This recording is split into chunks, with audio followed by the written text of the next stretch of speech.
नमस्कार। आज हम मध्य प्रदेश के एक शहर मंदसौर पर थोड़ी गहराई से चर्चा करेंगे। जी। हमारे पास जो जानकारी है उसके आधार पर हम इसके इतिहास, इसकी संस्कृति और अर्थव्यवस्था की कुछ दिलचस्प बातें जानने की कोशिश करेंगे। बिल्कुल। और देखिए, शुरुआत ही एक ऐसी बात से करते हैं जो थोड़ी चौंकाती है।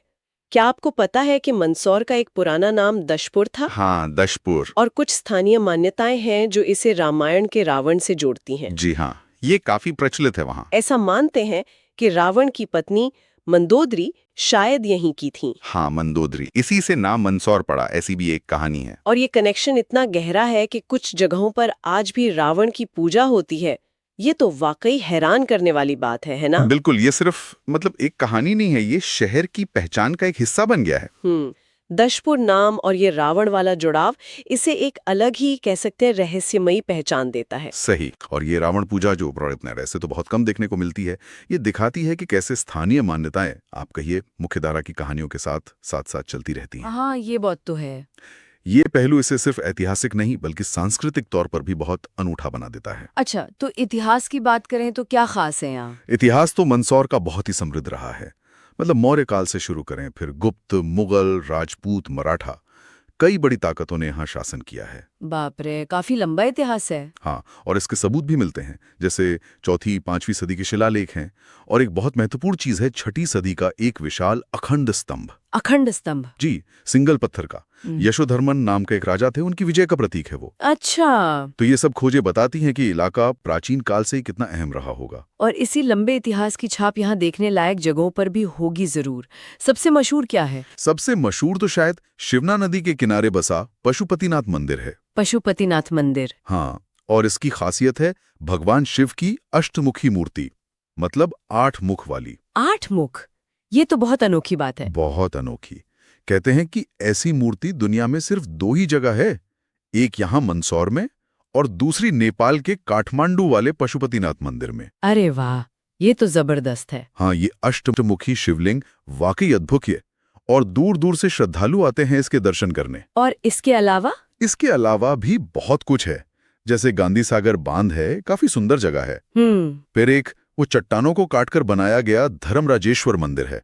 अच्छा, रॉक का टेम्पल? हाँ बिल्कुल, उसकी बनावट थोड़ी थोड़ी एलोरा की गुफाओं जैसी लगती है। ओह। ये दिखाता है कि यहाँ वास्तुकला कितनी उन्नत थी।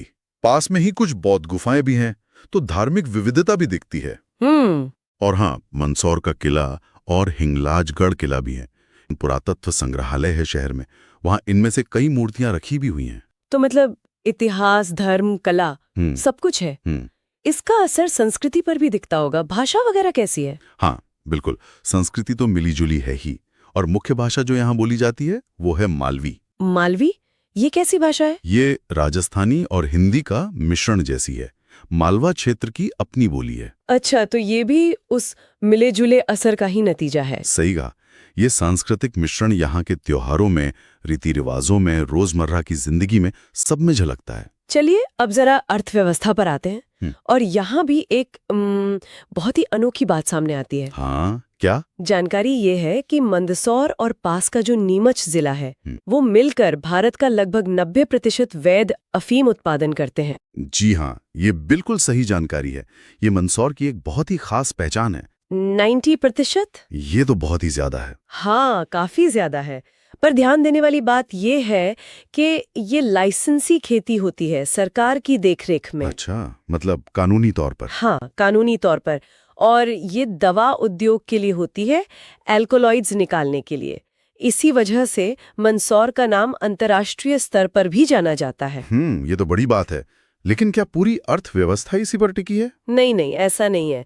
देखिए, आय का मुख्य स्रोत तो कृषि ही है, लेकिन अफीम के अलावा लहसुन यहाँ की एक तरह से सुपरस्टार फसल है। लहसुन सुपरस्टार मतलब ये कि लहसुन यहाँ इतनी ज्यादा और इतनी अच्छी क्वालिटी की होती है कि इसे जिले का एक जिला एक उत्पाद यानी ODOP घोषित किया गया है। ओह, वन डिस्ट्रिक्ट वन प्रोडक्ट। जी, तो सरकार भी इसे काफी बढ़ावा दे रही है, इसके निर्यात पर भी जोर है। इसके अलावा गेहूं, चना, सोयाबीन ये सब भी खूब होता है। उद्योग वगैरह भी है। हाँ, उद्योग भी हैं। और यहाँ एक और अनोखी बात है, भारत का सबसे बड़ा स्लेट का भंडार यही मंदसौर में है। स्लेट, वो लिखने वाली? हाँ, वही। इसी वजह से स्लेट पेंसिल बनाने का उद्योग यहाँ काफी बड़ा है। शायद हम में से कई लोगों ने बचपन में यही बनी स्लेट पेंसिल इस्तेमाल की होगी। अरे हाँ, हो सकता है, बिल्कुल। स्टार्च बनाने के कारखाने हैं, स्टील, चीनी और सूती धागे की मिलें भी हैं। तो अर्थव्यवस्था में इनका भी योगदान है। और पर्यटन का भी कुछ रोल होगा, इतने सारे मंदिर और किले जो हैं। हाँ, जाहिर है, इतने सारे ऐतिहासिक और धार्मिक स्थल हैं, तो पर्यटन भी आय का एक स्रोत तो है ही। भौगोलिक रूप से ये कहाँ पड़ता है? ठीक ठीक। ये पश्चिमी मध्य प्रदेश में है, राजस्थान की सीमा के काफी पास। अच्छा, बॉर्डर एरिया है। हाँ, और नदियां देखें तो शिवना नदी शहर से होकर बहती है और चंबल नदी भी जिले से गुजरती है। जलवायु आमतौर पे सूखी रहती है, मतलब ज्यादा बारिश नहीं होती। तो अगर हम सारी जानकारी को एक साथ देखें तो मंदसौर एक ऐसी जगह नजर आती है जहां प्राचीन इतिहास और कहानियां हैं, गहरी धार्मिक आस्था है और साथ ही एक बहुत ही अनोखी आधुनिक कृषि आधारित अर्थव्यवस्था भी है। सही। ये सिर्फ मध्य प्रदेश का एक शहर भर नहीं है, बल्कि ये मालवा क्षेत्र की कहानी का एक बहुत अहम और कह सकते हैं कई परतों वाला हिस्सा है। बिल्कुल सही कहा। और यहीं पर एक दिलचस्प सवाल भी उठता है मन में, जिस पर शायद और सोचने की जरूरत है। क्या सवाल?